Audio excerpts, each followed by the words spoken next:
Hello friends, स्वागत है आपके अपने चैनल स्टैंड बीपीएससी में। आज का हमारा जो प्रैक्टिस सेट होगा और 6वीं बीपीएससी के लिए तीसरा प्रैक्टिस सेट होगा। इससे पहले 2 प्रैक्टिस सेट हो चुका है स्टैंड बीपीएससी पर, और 6वीं बीपीएससी 2023 का ऐसे प्लेलिस्ट बना होगा। आप वहां पर जाकर अभी तक दोनों प्रैक्टिस सेट नहीं किया तो कर लीजिए। एडिटोरिया का न्यू वॉल्यूम का वो प्रैक्टिस सेट है।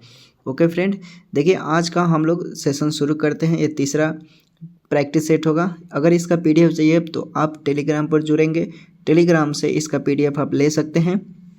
चैनल पर नए होंगे तो सब्सक्राइब जरूर कीजिएगा, ताकि जितने 15 प्रैक्टिस सेट होने वाले हैं ये सभी मैं आप तक पहुंचा दूं। ओके, तो चलिए दोस्तों, आज का सेशन हम लोग लेट किए बिना शुरू करते हैं। और इम्पोर्टेंट है क्योंकि आपको भी पता है कि 12 फरवरी को एग्ज़ाम होने वाला है। सभी आयोग ने जितने बिहार के डिस्ट्रिक्ट हैं, सभी डिस्ट्रिक्ट मजिस्ट्रेट यानी डीएम लोगों ने फैसला कर चुके हैं, और न्यूज़ में आप लोग देख चुके हैं कल के न्यूज़ में कि फिक्स हो गया। ओके, तो 12 फरवरी को एग्ज़ाम होगा, दोपहर के पाली में होगा। ओके, 12 बजे से लेकर 2 बजे तक एग्ज़ाम होगा आपका। तो चलिए सेशन शुरू करते हैं। बिहार के अर्थव्यवस्था के तीनों क्षेत्रों में वर्ष 2019 से 20 में पिछले वित्तीय वर्ष के मुकाबले वृद्धि दर कितनी रही? प्राथमिक क्षेत्र और द्वितीय क्षेत्र और तृतीय क्षेत्र दिया है। तो देखिए, प्राथमिक क्षेत्र में आपका है 3.6%, द्वितीय क्षेत्र में 8.2% और तृतीय क्षेत्र में 8.5%। यही आपका ए राइट आंसर हो जाएगा। ओके, चलिए अगला प्रश्न देखते हैं। एलपीजी खपत के मामले में बिहार का सबसे समृद्ध जिला कौन है? तो ये मुजफ्फरपुर में है। ओके, मुजफ्फरपुर। अगला प्रश्न देखिए, अगला है आपका सबसे प्राचीन श्रम संगठन कौन है? तो AITUC है। इसका फुल फॉर्म पता है? इसको बोलते हैं all India trade union Congress. Okay, इसकी स्थापना 31 अक्टूबर 1920 को हुआ था, याद रखिएगा। अगला प्रश्न है, भारतीय वन प्रबंधन संस्था कहाँ स्थापित है? तो ये मध्य प्रदेश में है। ओके, मध्य प्रदेश में। अगला प्रश्न है दोस्तों, ठीक है, सेशन बहुत ही ज़बरदस्त है, आप वीडियो का अंत तक बने रहेंगे। देखिए, प्रैक्टिस सेट अगर आपने फॉर्म भर रखा है बीपीएससी का तो ये आप लोगों के लिए बहुत ही इंपॉर्टेंट है। आप अपने सामने आप आंसर शीट है वो रखिए, और मुझसे बोलने से पहले आप जवाब दीजिए। आपको अभी प्रैक्टिस होगा, ठीक है। भारत में थोक मूल्य सूचकांक के आंकड़े निम्नलिखित में से किस संस्थान या कार्यालय द्वारा जारी किया जाता है? तो ये वाणिज्य एवं उद्योग मंत्रालय द्वारा। आपका बी राइट आंसर हो जाएगा, वाणिज्य एवं उद्योग मंत्रालय द्वारा। अगला प्रश्न है आपका, निम्नलिखित में से किस समिति की सिफारिश पर भारत में सेवा कर लागू किया गया? किस? तो ये राजा चेलिया समिति की सिफारिश पर। Okay, B right answer. अगला प्रश्न है, सामाजिक विकास की 3 अवस्थाओं का सिद्धांत मूलतः किसने प्रतिपादित किया? किसने किया था? तो ये किया था अगस्ट काम्टे ने। ओके, अगस्ट काम्टे ने किया था। अगला प्रश्न देखिए, निम्नलिखित में से कौन सा एक राजकोषीय नीति का उपकरण नहीं है? तो देखिए, ब्याज दर है, ये राजकोषीय नीति का उपकरण नहीं होता है। अगला प्रश्न है, मिड डे मील कार्यक्रम को किस पंचवर्षीय योजना में शुरू किया गया? तो ये 8वीं पंचवर्षीय योजना में। ओके, ये 92 से 97 के बीच चला था। और मिड डे मील की स्थापना की बात करेगा तो अब क्या बोलेंगे? ये बोलेंगे 15 अगस्त 1995। ओके, 15 अगस्त 1995 को हुआ था। अगला प्रश्न देखिए, अगला है आपका, IMF ने SDR को मुद्रा के रूप में कब अपनाया? तो 1970 से 71 के बीच अपनाया था। अगला प्रश्न देखिए, अगला है, स्वतंत्रता से लेकर अब तक भारत में कितने बार रुपये का अवमूल्यन किया गया? कितने बार? ये प्रश्न पूछा हुआ है। तो देखिए, ये 3 बार रुपये का अवमूल्यन हो चुका है। एक 1949, 1966 और एक और है 1991। ओके, 1991, 3 गो हुआ है। चलिए अगला प्रश्न देखिए, अगला है, भारत में पुर्तगाली शक्ति का वास्तविक संस्थापक किसे माना जाता है? तो अल्फांसो डी अल्बुकर्क को माना जाता है। ओके, बी राइट आंसर हो जाएगा। अगला प्रश्न देखते हैं, अगला क्या है आपका? अगला देखते हैं, दिया है अगला, ब्रिटेन के सम्राट जेम्स प्रथम ने जहांगीर के दरबार में अपना राजदूत बनाकर किसे भेजा? तो ये सर टॉमस रो को और कैप्टन हॉकिंस को। ओके, तो इसलिए 1 से अधिक हो जाएगा, ई राइट आंसर। अगला प्रश्न देखिए, अगला प्रश्न है आपका, किस इतिहासकार ने प्लासी के युद्ध के बारे में कहा था कि यह एक सौदा था जिसमें बंगाल के धनी सेठों तथा मीर जाफर ने नवाबों को अंग्रेजों के हाथों बेच दिया? तो ये किसने कहा था? तो ये KM पनिकर ने कहा था। ओके, KM पनिकर ने कहा था। अगला प्रश्न है, कि गवर्नर जनरल विलियम बेंटिक के संबंध में कथन को बताना है कि कौन सा कथन सत्य है। ओके, उन्होंने सती प्रथा का अंत किया, बिल्कुल उन्होंने किया था। ठगी प्रथा का अंत किया, ये भी सही है, उन्होंने ठगी प्रथा का भी अंत किया था। सरकारी सेवाओं में भेदभाव को समाप्त किया, तो ये भी सही है। अंग्रेजों को शिक्षा का माध्यम बनाया, तो देखिए इसमें क्या करना, अंग्रेजों को शिक्षा का माध्यम बनाया, तो ये भी आपका सही है। तो देखिए इसमें से कौन कौन सा सही हो जाएगा, तो देखिए आपका सब कथन सही हो जाएगा। ओके, यानी इसमें से राइट आंसर आपका एक से अधिक हो जाएगा। ओके, ऑप्शन में नहीं दिया है। चलिए आगे देखते हैं। आगे है भारत के पहले इंजीनियरिंग कॉलेज की स्थापना कहाँ की गई, तो रुड़की में की गई। ओके, कहाँ किया गया, रुड़की में। जे थॉमसन के द्वारा 1847 में किया गया था। अगला प्रश्न है, किस चार्टर एक्ट द्वारा देश की शासन प्रणाली का केंद्रीकरण कर दिया गया, तो ये आपको भी पता है 1833 के नियम के द्वारा बंगाल के गवर्नर जनरल को संपूर्ण भारत का गवर्नर जनरल बना दिया गया और इसमें शासन प्रणाली का केंद्रीकरण कर दिया गया।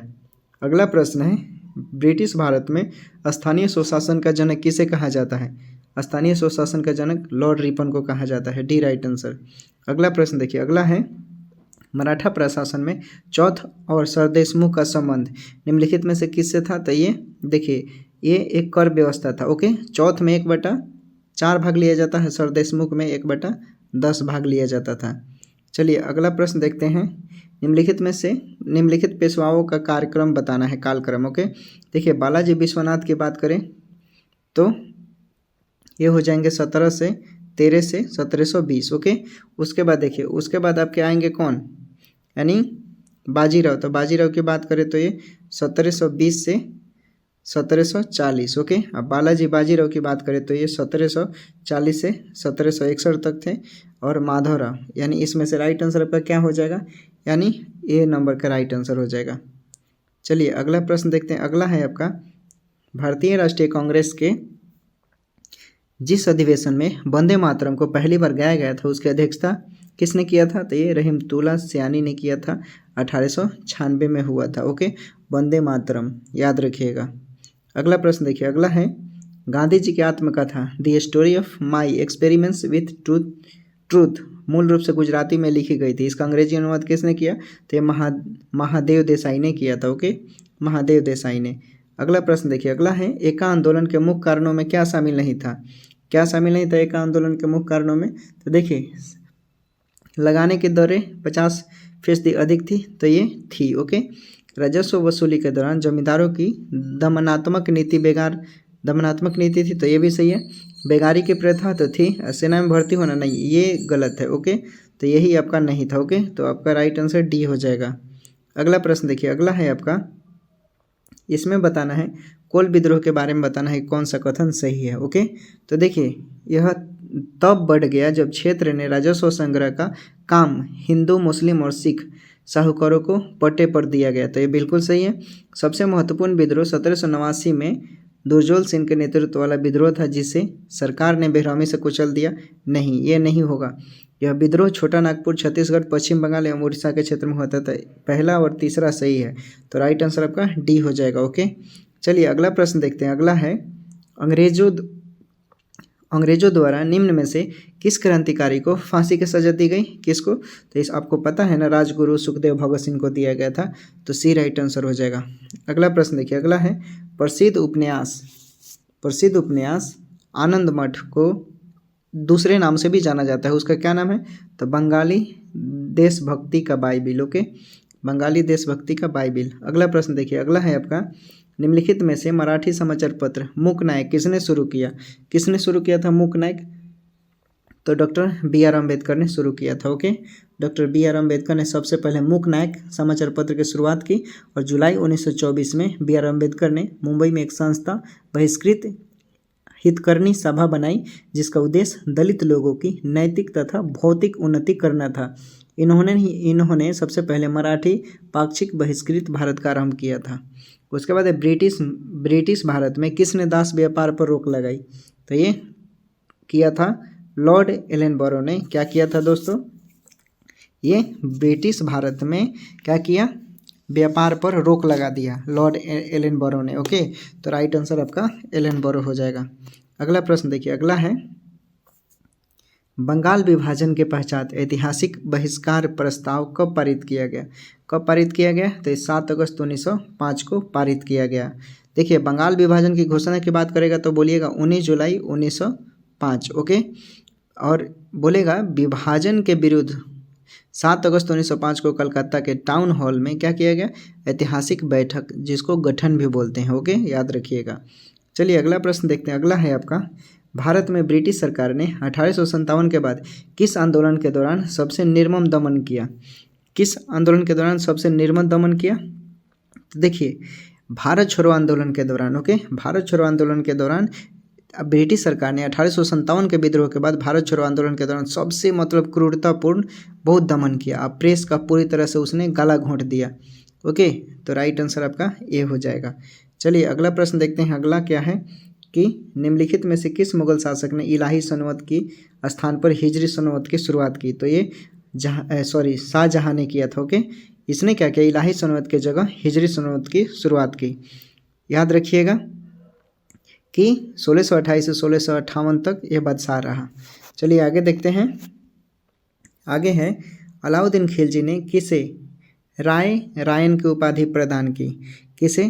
तो ये राजा रामचंद्र को। ओके, राजा रामचंद्र को, तो बी राइट आंसर हो जाएगा। उसी को उन्होंने रायन की उपाधि दी। अगला प्रश्न है, निम्न में से दिल्ली सल्तनत के किस शासन ने सर्वप्रथम भारत में सैन्य विभाग की स्थापना की थी? भारत में सैन्य विभाग की स्थापना किसने की थी? तो ये आपको पता है, बलबन ने किया था। यहाँ से ये इंपॉर्टेंट टॉपिक है, सैनिकों की भर्ती करना और उन्हें सभी तरह से सज्जित करना और उनका वेतन देने के लिए एक सैन्य विभाग की स्थापना बलबन ने किया था। दिल्ली सल्तनत में बलबन 1265 से 1285 ईस्वी तक सुल्तान रहा। अगला प्रश्न देखिए। अगला है, हुमायूंनामा निम्नलिखित में से किसकी रचना थी? किसकी रचना थी? तो ये गुलबदन बेगम की। ओके, तो राइट आंसर सी हो जाएगा, गुलबदन बेगम ने लिखा था। चलिए अगला प्रश्न है, निम्नलिखित स्थलों में से कहाँ बौद्ध विहारों का विशालतम समूह मिलता है? कहाँ मिलता है? तो ये जुनार में मिलता है। ओके, जुनार जानते हैं, महाराष्ट्र के पुणे जिले में स्थित है। ओके, यहाँ पर लगभग 130 बौद्ध गुफाएं मिली हैं और कन्हेरी में 109 गुफाएं मिली है। चलिए आगे देखते हैं। आगे है, बिहार से प्राप्त सबसे प्राचीन आहत, यह जिसे हम पंच मार्कड भी बोलते हैं, सिक्के किस धातु के हैं? किस धातु के? तो ये चांदी के हैं। याद रखिएगा, किसके हैं? चांदी के हैं। अगला प्रश्न देखिए। अगला है, वैदिक देवता मित्र, वरुण, इंद्र और नास्ति के नाम किस अभिलेख में है? किस अभिलेख में है? तो ये बोगाज कोई में है। ओके, बोगाज कोई में है, सी राइट आंसर। अगला प्रश्न देखिए। अगला है, किस संप्रदाय के अनुयायियों को पंचाथिक कहा गया है? किस संप्रदाय के अनुयायियों को पंचाथिक कहा गया है? तो ये कहा गया है पशुपति संप्रदाय को। ओके, पशुपत संप्रदाय को कहा गया है। ओके, पशुपत संप्रदाय को। अगला प्रश्न है, भारतीय इतिहास में कुल कितने विक्रमादित्य की चर्चा की गई है? विक्रमादित्य की कितनी चर्चा की गई है भारतीय इतिहास में? तो ये 14। ओके, याद रखिएगा 14, डी राइट आंसर। अगला प्रश्न देखिए। अगला है, 9वीं शताब्दी के मध्य में सुलेमान नामक अरबी व्यापारी ने भारत की यात्रा के बाद लिखे वृत्तांत में किस वंश के साम्राज्य को रुहमा कहा है? रुहमा कहा है किसे?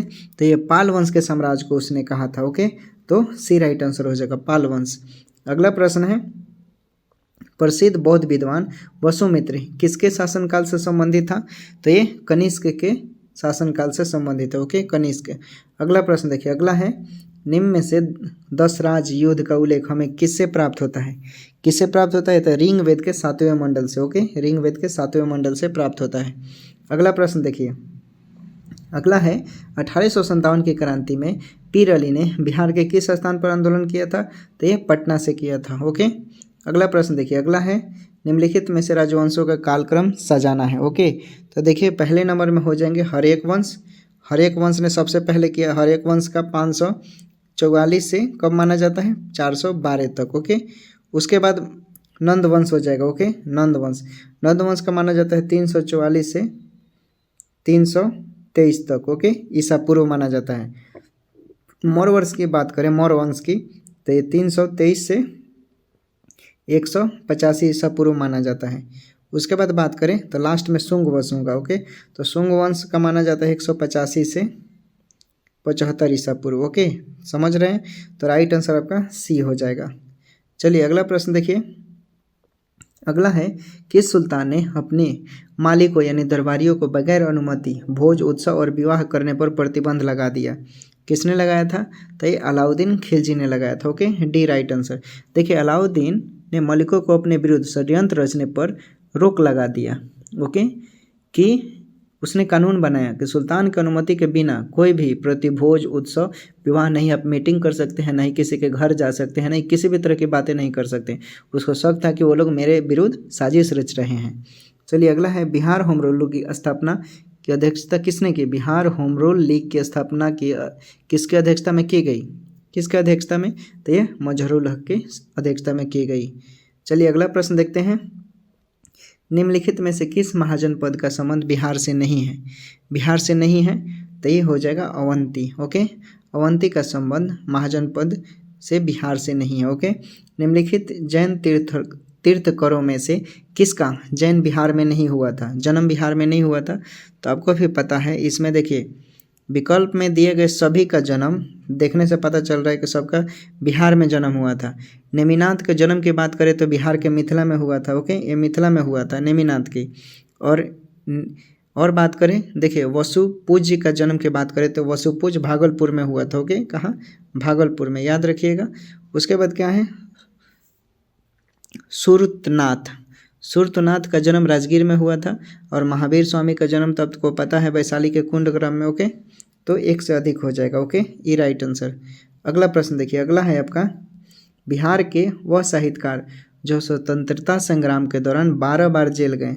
12 बार, एक बार नहीं 12 बार। तो ये रामवृक्ष बेनीपुरी थे। ओके, रामवृक्ष बेनीपुरी 12 बार जेल गए थे स्वतंत्रता संग्राम के दौरान। अगला प्रश्न है, 1857 के विद्रोह में कुंवर सिंह की मृत्यु के बाद अमर सिंह ने नेतृत्व संभाला। बाद में सरकार ने उन्हें क्या कहा? तो बाद में सरकार ने उन्हें गिरफ्तार कर लिया। ओके, तो ये राइट आंसर हो जाएगा। अगला प्रश्न है, इसमें मिलान करना है। ओके, क्या करना है? मिलान करना है। देखिए, मूल अधिकार है और एक तरफ अनुच्छेद दिया है, तो समानता का अधिकार 14 से 18 है।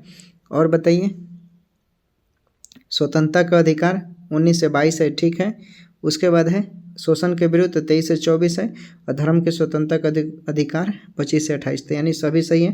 तो ये आपका ही सही हो जाएगा, पहले नंबर में ही दिया है। चलिए अगला प्रश्न देखते हैं, किसी गिरफ्तार व्यक्ति को न्यायालय के सामने प्रस्तुत करने हेतु न्यायालय कौन सी रीट जारी करेगा? कौन सा करेगा? तो बंदी प्रत्यक्षीकरण। ओके, बंदी प्रत्यक्षीकरण एक कौन से है? आर्टिकल 32 में है, समझ लीजिए। बंदी प्रत्यक्षीकरण के द्वारा न्यायालय किसी गिरफ्तार व्यक्ति को न्यायालय के समक्ष प्रस्तुत करने हेतु आदेश देता है। यदि गिरफ्तारी का तरीका या कारण गैर कानूनी या अवैध रूप से होगा या असंतोषजनक होगा तो गिरफ्तार व्यक्ति को छोड़ने का आदेश भी न्यायालय दे सकता है, जिसको हम हाई कोर्ट सुप्रीम कोर्ट बोलते हैं। ओके, चलिए अगला प्रश्न देखते हैं कि राज्यों के गठन की दृष्टि से निम्न में से कौन युग्म सुमेलित नहीं है? कौन सुमेलित नहीं है? तो देखिए, इसमें सही विकल्प जो है गुजरात 1960, सिक्किम 1975, पंजाब 1966, नागालैंड 1973।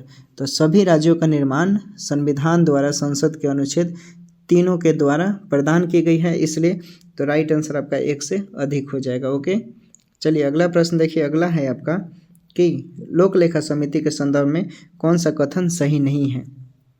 तो देखिए, इसमें कुल 22 सदस्य होते हैं, बिल्कुल सही है। ओके, इसमें 15, देखिए समझ लीजिए 15 जो होते हैं ये लोकसभा से होते हैं। ओके, और 7 जो होते हैं ये राज्यसभा से होते हैं। ठीक है, यहाँ तक क्लियर। इसमें दोनों सदस्य शामिल, ठीक है। कोई मंत्री लोक लेखा सदस्य नहीं होता, तो ये भी सही है। लोक लेखा समिति का कार्यकाल तो नहीं, ये गलत है। ओके, तो यही आपका सही नहीं है, डी राइट आंसर हो जाएगा। अगला प्रश्न देखते हैं कि भारत में निर्वाचनों का अधीक्षण, निर्देशन और नियंत्रण किसमें निहित है? किसमें निहित है? तो भारत निर्वाचन आयोग के द्वारा निहित होता है। ओके, तो देखिए भारत निर्वाचन आयोग दिया है सी नंबर में, तो राइट आंसर सी हो जाएगा। अगला प्रश्न देखिए, अगला है किस संविधान संशोधन द्वारा मताधिकार की आयु 21 वर्ष से घटाकर 18 वर्ष कर दी गई है? तो ये 61वें संविधान संशोधन द्वारा। ओके, देखिए 61वें संविधान संशोधन द्वारा मताधिकार के 21 वर्ष से घटाकर 18 वर्ष कर दिया गया। इसका पहली बार प्रयोग 1989 के आम चुनाव में किया गया था। तो राइट आंसर सी हो जाएगा, 61वां संविधान संशोधन। अगला प्रश्न देखिए, निम्नलिखित में से किस राज्य में विधान परिषद नहीं है? किसमें विधान परिषद नहीं है? तो उत्तराखंड में विधान परिषद नहीं है। उत्तराखंड राज्यों में विधान परिषद नहीं है। वर्तमान में 6 राज्यों में विधान परिषद है। देखिए, उत्तर प्रदेश, बिहार, कर्नाटका, महाराष्ट्र, आंध्र प्रदेश, तेलंगाना। फिर से सुनिए, उत्तर प्रदेश, बिहार, कर्नाटका, महाराष्ट्र, आंध्र प्रदेश, तेलंगाना। ओके, चलिए आगे देखते हैं। कल्याणकारी राज्य की अवधारणा संविधान में है, तो ये नीति निर्देशक तत्वों में है। नीति निर्देशक तत्व 36 से 51 तक में वर्णित है।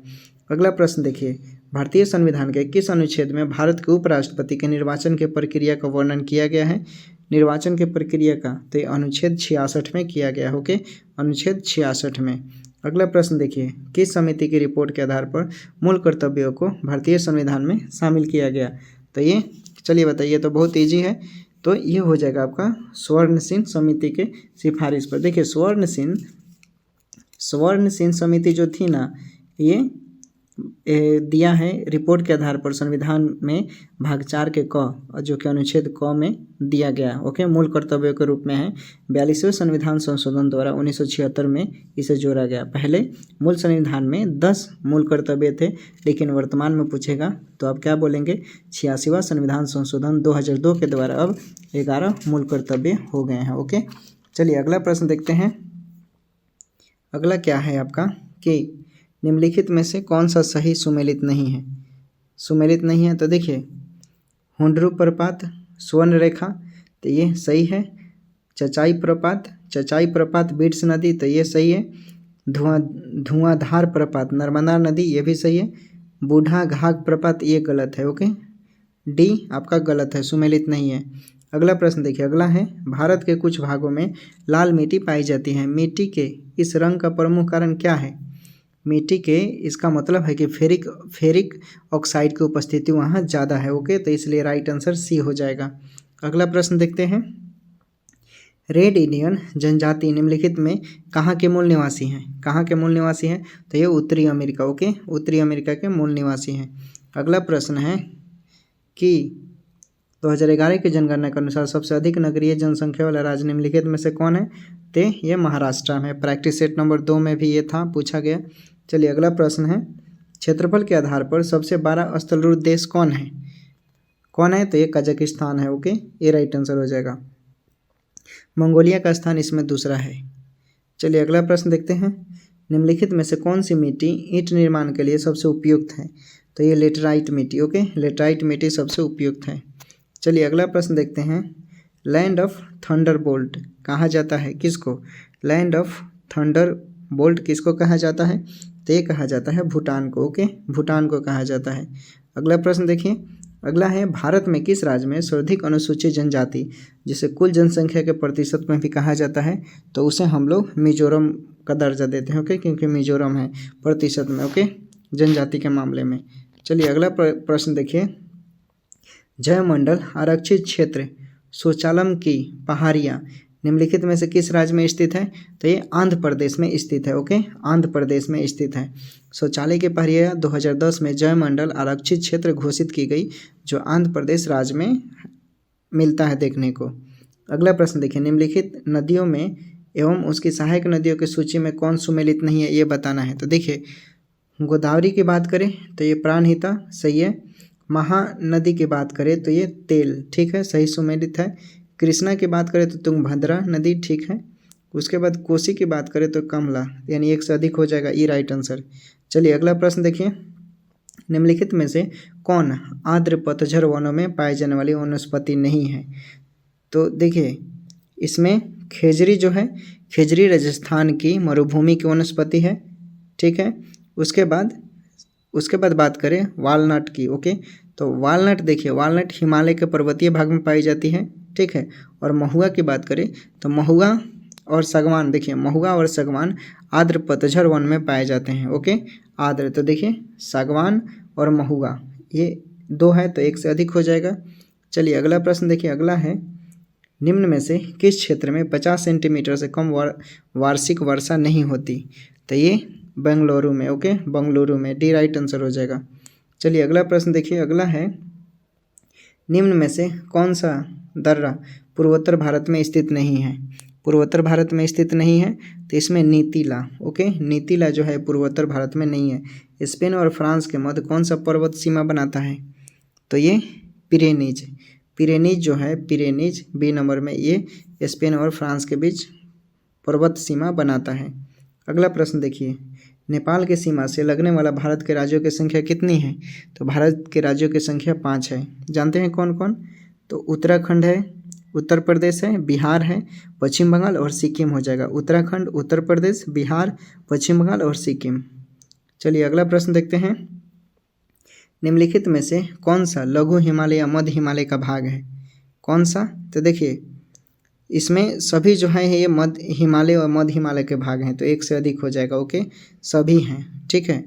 चलिए अगला प्रश्न देखते हैं, अगला है पंचभद्रा झील भारत के किस राज्य में स्थित है, तो ये तमिलनाडु में है, ओके, तमिलनाडु में, सी राइट आंसर हो जाएगा। अगला है निम्न में से कौन सी झील बिहार में स्थित नहीं है, तो ये अनुपम झील हो जाएगा, ओके, सी राइट आंसर हो जाएगा, अनुपम झील हो जाएगा।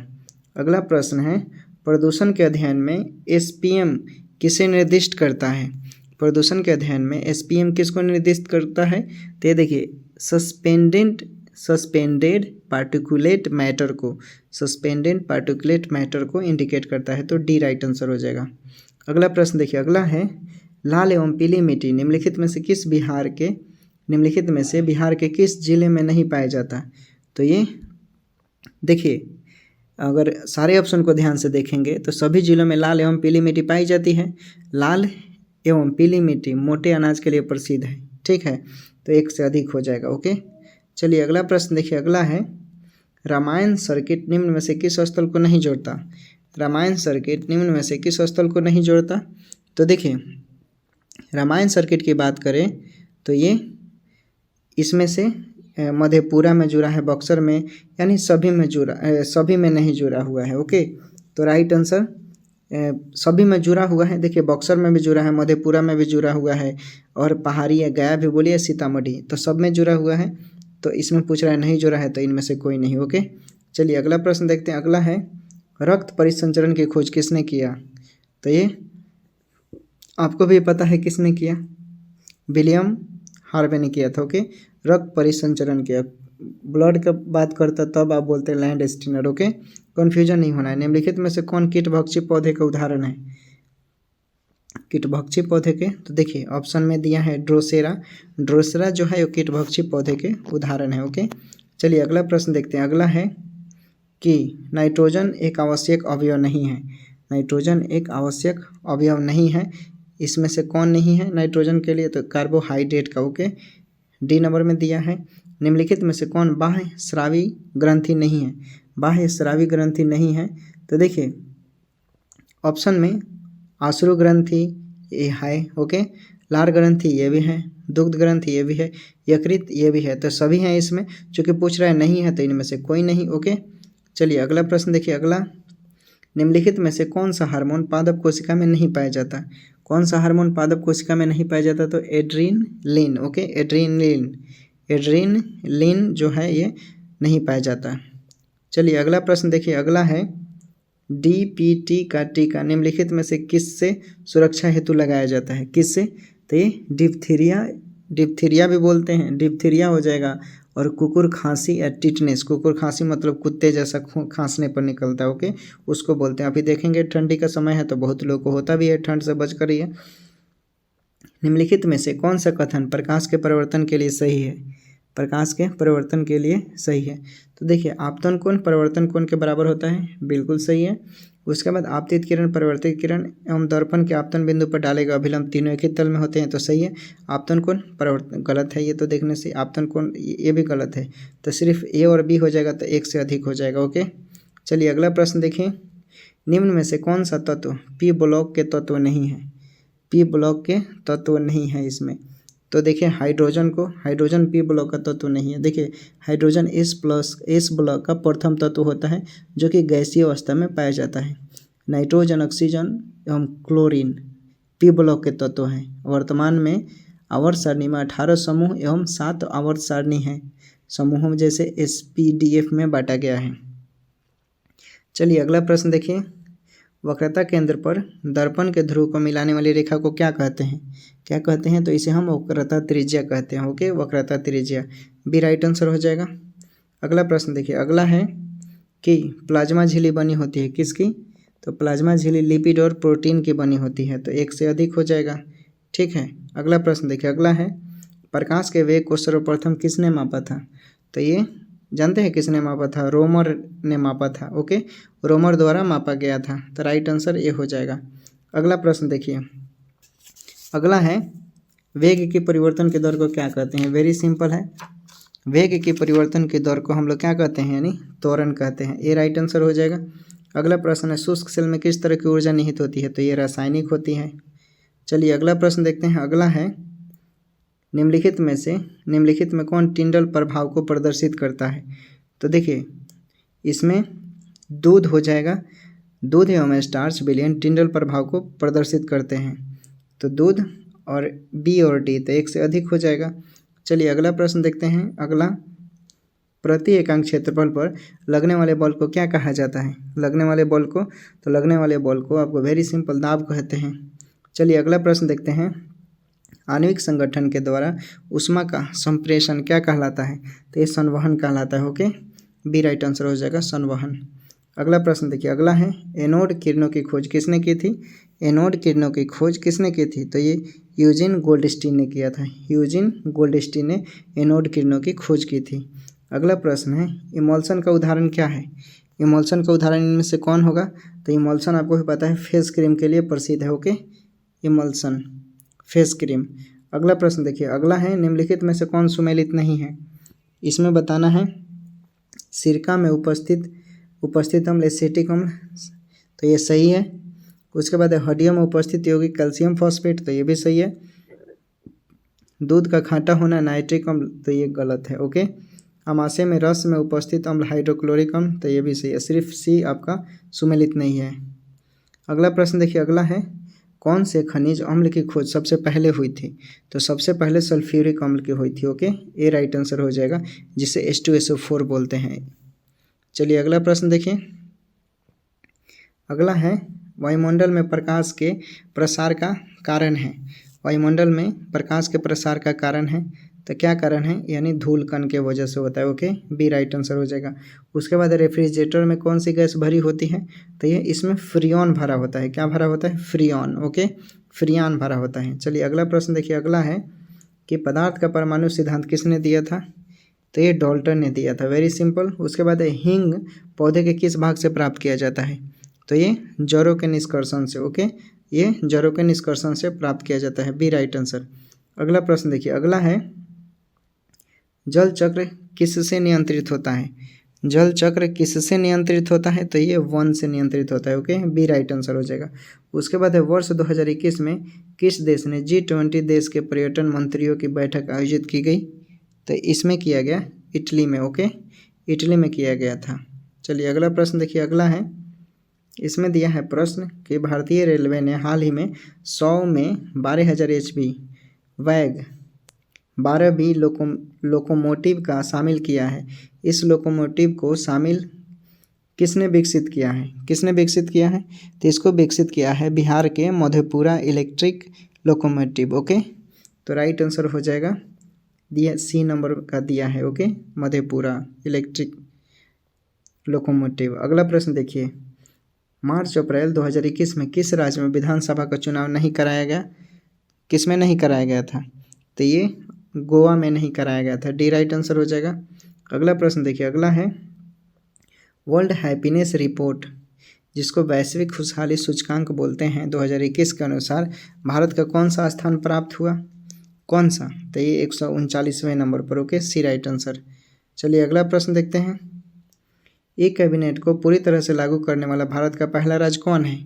तो ये हिमाचल प्रदेश। ओके, हिमाचल प्रदेश में ई कैबिनेट को पूरी तरह से लागू कर दिया गया है। दुनिया का पहला जहाज सुरंग किस देश में बनाया जा रहा है? किस देश में? तो ये नॉर्वे में बनाया जा रहा है। ओके, नॉर्वे में। चलिए अगला प्रश्न देखते हैं, अगला है सैन्य अभ्यास व्रज प्रहार का 11वां संस्करण 2021 का भारत और किस देश के बीच बकलोह हिमाचल प्रदेश में आयोजित किया गया। किस देश के बीच? तो ये किया गया था भारत और अमेरिका यानी यूएसए के बीच। ओके, तो ऑप्शन में डी नंबर में दिया हुआ है। अगला प्रश्न है अर्थ आवर 2021 27 मार्च को किस थीम के साथ विश्व भर में मनाया गया? तो ये climate change to save Earth. तो देखिए ए नंबर में दिया हुआ है, तो ए राइट आंसर हो जाएगा। अगला प्रश्न है कि विश्व प्रेस स्वतंत्रता पुरस्कार 2021 किसे सम्मानित किया गया है? तो ये मारिया रेसा को। ओके, मारिया रेसा को, बी राइट आंसर हो जाएगा, मारिया रेसा। अगला प्रश्न देखते हैं। अगला है अंतर्राष्ट्रीय हॉकी महासंघ के अध्यक्ष पद पर किस भारतीय को दूसरी बार चयनित किया गया? तो ये नरेंद्र बात्रा को। ओके, नरेंद्र बात्रा को चुना गया था, सी राइट आंसर। उसके बाद है फियामे नाओमी मताफा किस देश की पहली महिला प्रधानमंत्री बनी है? किस देश की हैं वो? तो सामोआ की, सामोआ उसको हम बोलते हैं सामोआ। ओके, देखिए 1962 में न्यूजीलैंड को आज़ादी मिली थी, याद रखिएगा। ओके, तो राइट आंसर यहाँ पर बी हो जाएगा। चलिए अगला प्रश्न देखते हैं। ऑस्कर 2021 में इनमें से किसे सर्वोत्तम विदेशी भाषा फिल्म की श्रेणी में प्राप्त किया गया है? तो ये किया गया है एंड द राउंड को। ओके, एंड द राउंड को सम्मानित किया गया है। चलिए अगला प्रश्न देखिए। बिहार का पहला रामसर साइट कांवर झील किस जिले में है? वेरी सिंपल, ये कहाँ है दोस्तों? बेगूसराय में है, बी राइट आंसर हो जाएगा। ठीक है, वर्तमान में अपने देश में 46 रामसर स्थल हैं, याद रखिएगा। अगला है वर्तमान में विश्व बैंक का अध्यक्ष कौन है? तो ये डेविड मालपास हैं, David Malpass, D right answer हो जाएगा। वर्तमान विश्व बैंक का अध्यक्ष कौन है? डेविड मालपास, पूछ सकता है ये। अगला प्रश्न है किस राज्य ने अनाथों के वित्तीय सहायता प्रदान करने के लिए आशीर्वाद नामक एक विशेष योजना की घोषणा की? किसने घोषणा की? तो ये किया है उड़ीसा ने। ओके, उड़ीसा ने किया है, ए राइट आंसर। चलिए अगला प्रश्न देखते हैं। अगला है किस राज्य में उपभोक्ता शिकायत निवारण केंद्र मित्रागम का उद्घाटन किया गया? तो ये तमिलनाडु में किया गया है। Okay, D right answer. अगला प्रश्न देखिए। अगला है ओलंपिक 2020 में भारत ने हॉकी में किस टीम को पराजित कर कांस्य पदक प्राप्त किया? तो ये जर्मनी को पराजित कर कांस्य पदक प्राप्त किया। किस राज्य ने वन बंधु कल्याण योजना को क्या किया है? लॉन्च किया है। वन बंधु कल्याण योजना किसने लॉन्च किया है? तो ये गुजरात ने लॉन्च किया है, ए राइट आंसर। किसने लॉन्च किया? गुजरात ने। अगला प्रश्न है इंडिया पोस्ट द्वारा लाया गया एक विशेष पोस्टल कवर भारत के किस राज्य द्वारा जारी किया गया? तो ये आंध्र प्रदेश के द्वारा जारी किया गया है। किसके द्वारा? इंडिया पोस्ट द्वारा लाया गया विशेष पोस्टल कवर भारत आंध्र प्रदेश के द्वारा लॉन्च किया गया। अगला प्रश्न है किस देश ने ब्रिक्स देशों को शामिल करते हुए ग्रीन हाइड्रोजन पहल पर 2 दिवसीय शिखर सम्मेलन की मेजबानी की?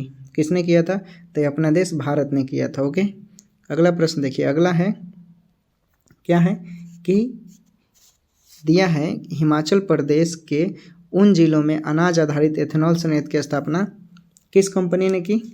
तो किस कंपनी ने? तो ये किया था आपका HPCL ने किया था। ओके, HPCL ने किया था। अगला प्रश्न देखिए। अगला है आपका कि अंतर्राष्ट्रीय सौर गठबंधन ISA का 101वां सदस्य देश निम्नलिखित में से कौन बना? तो ये बना संयुक्त राज्य अमेरिका बना है। ओके, संयुक्त राज्य अमेरिका बना है, 101वां सदस्य देश संयुक्त राज्य अमेरिका बन गया है। ओके, देखिए अंतर्राष्ट्रीय सौर गठबंधन की स्थापना की बात करेगा तो 30 नवंबर बोलिएगा, 30 नवंबर 2015 को हुआ था। ठीक है, और इसमें 2015 को पेरिस फ्रांस में यानी COP जिसे बोलते हैं अंतर्राष्ट्रीय सौर गठबंधन 21 सम्मेलन हुए हैं। चलिए अगला प्रश्न देखिए। 2021 के लिए central European university open society पुरस्कार किसने जीता? के शैलेजा ने जीता। ओके, के शैलेजा ने जीता, डी राइट आंसर। अगला प्रश्न देखिए। अगला है आपका किस राज्य ने दिव्यांगों के लिए सक्षम की हेल्पलाइन शुरू की है? हेल्पलाइन शुरू की है किसने? तो ये किया है कर्नाटक ने। Okay, B right answer. अगला प्रश्न देखिए। अगला है आपका कि आयुध अनुसंधान और विकास प्रतिष्ठान ने विमान से पायलट इंजेक्शन के लिए अत्याधुनिक कैनोपी सर्विलेंस सिस्टम विकसित किया है। संस्थान स्थित है, कहाँ पर स्थित है वो? तो ये पुणे में स्थित है। ओके, बी राइट आंसर हो जाएगा। अगला प्रश्न देखिए। अगला है मेडिकल ऑक्सीजन की आपूर्ति सुनिश्चित करने के लिए भारत के लिए प्रोजेक्ट O2 किसने लॉन्च किया है? तो ये भारत सरकार ने लॉन्च किया है। ओके, O2 भारत सरकार ने लॉन्च किया है। अगला प्रश्न देखिए। अगला है निम्नलिखित में से किस संस्था ने जीवन वायु नाम से एक बिजली मुक्त CPME उपकरण विकसित किया है? CPAP किसने लॉन्च किया है? तो IIT रोपड़ ने। किसने? IIT रोपड़ ने इसे डेवलप किया है। अगला प्रश्न है सुगम भारत अभियान संबंधित है किससे? तो ये दिव्यांग व्यक्तियों से संबंधित है। ये राइट आंसर हो जाएगा। किससे संबंधित है? दिव्यांग व्यक्तियों से सुगम भारत संबंधित है। अगला प्रश्न है टोक्यो ओलंपिक 2020 में भारतीय खिलाड़ियों के संबंध में निम्नलिखित में से कौन सा सुमेलित नहीं है? कौन सा सुमेलित नहीं है? तो इसमें बजरंग पुनिया जो है रजत पदक से संबंधित नहीं है। बाकी आपके PV सिंधु कांस्य पदक से संबंधित है, ठीक है। नीरज चोपड़ा स्वर्ण पदक, मीराबाई चानू रजत पदक, ठीक है। बजरंग पुनिया कुश्ती में कांस्य पदक जीता था, ओके, रजत पदक नहीं। चलिए अगला प्रश्न देखिए, किस संगठन द्वारा कोविड-19 के बाद वैश्विक अर्थव्यवस्था के उत्थान हेतु द ग्रेट रीसेट प्रयास को प्रारंभ किया गया? तो ये विश्व आर्थिक मंच, ओके, विश्व आर्थिक मंच शुरू किया गया। अगला प्रश्न है कि सरस आजीविका मेला 2021 का आयोजन निम्नलिखित में से किस शहर में किया गया? तो ये नोएडा में किया गया था, ओके, सी राइट आंसर और नोएडा। अगला प्रश्न देखिए, अगला है भारत के बाहर प्रथम योग विश्वविद्यालय कहाँ स्थापित किया गया? तो ये लॉस एंजल्स में, ओके, लॉस एंजल्स में स्थापित किया गया था। अगला प्रश्न देखिए, अगला है निम्नलिखित में से कौन सा अंटार्कटिका में भारत का स्थायी और उसके द्वारा परिचालित अनुसंधान स्टेशन है? तो ये भारती और मैत्री, ओके, बी राइट आंसर हो जाएगा, भारती और मैत्री। उसके बाद पारितंत्र के अंतर्गत निम्नलिखित में से क्या आता है? तो देखिए जैविक और जैविक घटक दोनों होते हैं, यानी जल मंडल भी आ जाएगा जैविक में, सी भी आ जाएगा, यानी एक से अधिक हो जाएगा, ई राइट आंसर हो जाएगा। अगला प्रश्न है मैथ का। मैथ देखिए आप कैसे सॉल्व करेंगे, चूँकि 15 विद्यार्थियों में से एक जैसी कलम बांटने के कितने तरीके होंगे? यदि प्रत्येक को कम से कम 4 कलम मिलना आवश्यक है तो एक बार 4, फिर 11, 5, 10, यानी आपका राइट आंसर आ जाएगा 8, ओके, ये राइट आंसर आ जाएगा। अगला प्रश्न है श्रेणी 2, 3, 5, 7 का अगला पद क्या होगा? तो अगला पद इसमें 11 हो जाएगा, ओके। अगला प्रश्न देखिए, अगला है 43 का क्या हो जाएगा? तो 43 का आपका राइट आंसर आ जाएगा बी और सी, इसमें दोनों सही है, सी भी सही है और बी भी, तो एक से अधिक हो जाएगा। अगला प्रश्न देखिए, अगला है आपका, इसमें क्या राइट आंसर होगा? तो इसमें भी आपका ए यानी राइट आंसर हो जाएगा। इसमें 3 मिनट और 9 मिनट आएगा, ठीक है, एक आएगा। जब सॉल्व करेंगे इसे तो टंकी खाली करने में टोटल समय लग जाएगा 9 मिनट और एक 6 मिनट, तो एक तो आ गया 6 मिनट, ठीक है, और दूसरा यानी इसमें इनमें से कोई नहीं होगा, ओके, तो राइट आंसर ये हो जाएगा। चलिए अगला प्रश्न देखते हैं। यहीं पर हमारा समाप्त होता है आज का तीसरा प्रैक्टिस सेट। फिर मिलेंगे हम लोग इसी समय पर चौथे प्रैक्टिस सेट के साथ। अगर चैनल पर नए होंगे तो सब्सक्राइब कीजिएगा और इसका PDF चाहे तो आप टेलीग्राम पर जुड़ सकते हैं फ्रेंड, ओके। तैयारी कीजिए, 12 फरवरी को एग्जाम होने वाला है, हम टोटल प्रैक्टिस सेट करवा देंगे, एडिटोरिया का, दृष्टि का और आस्था का, 3 को करवाएंगे। एग्जाम तक कंप्लीट हो जाएगा आपका, तो आप लोग तैयारी कीजिए। फिर मिलते हैं हम लोग इसी समय पर, बाय बाय।